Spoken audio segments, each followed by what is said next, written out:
তো সব সময় ইফতারে ভাজা পোড়া না খেয়ে এরকম বিরিয়ানি, চিকেন বিরিয়ানি জাস্ট আপনার হাতে আছে ধরেন 30 মিনিট, আপনি কি করবেন?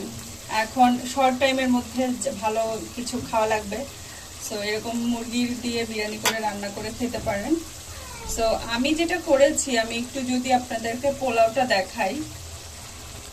আচ্ছা, এই যে পোলাওটা দেখতে পাচ্ছেন, এটা আপনার একদম পোলার চালটা এটা একদম ঝরঝরা হয়েছে। এবং এটা আমি যেটা করেছি, প্রথমে পানি দিয়ে একটু ধুয়ে নিয়েছি, ধুয়ে দেন হচ্ছে আমি এরকম একটা পাতিল নিয়ে, শুকনা পাতিলে এটা হচ্ছে একটু ভেজে নিয়েছি, কোনো ওয়েল বা কিছু ইউজ করিনি, এটা জাস্ট ভেজে নিয়েছি। এটা কিন্তু স্মেলটাও তাহলে পোলার চালের যে স্মেল সেটাও আপনি পাবেন, পাশাপাশি এটা অনেক বেশি মানে স্বচ্ছ হয়, মানে কি বলবো, অনেক পোলার চালগুলো দেখা যায় যে লেগে যায়, এই টাইপের না হয় ঝরঝরে। আচ্ছা, ঝরঝরে হয়।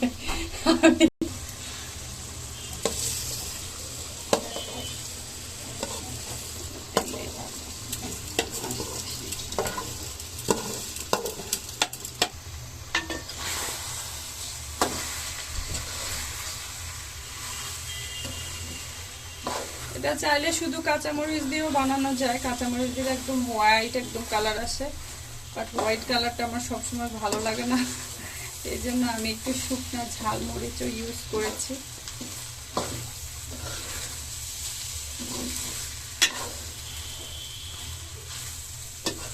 একটু ভেজে নিতে হবে।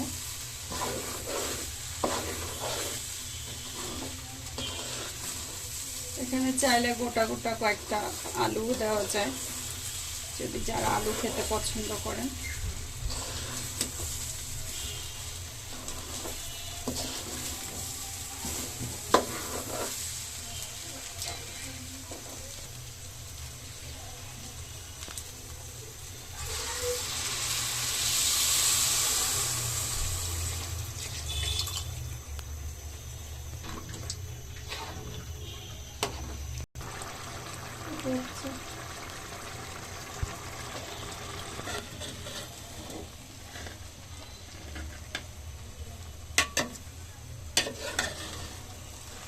আর একটু ঝরঝরা হবে, পানি শুকাবে, তারপরে ready to cook, ready to it.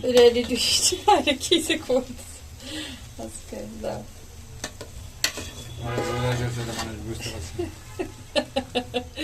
Ready to cook, কি বলতেছি, সরো সরো, একটু পরে আবার ফাইনাল নিও একটা।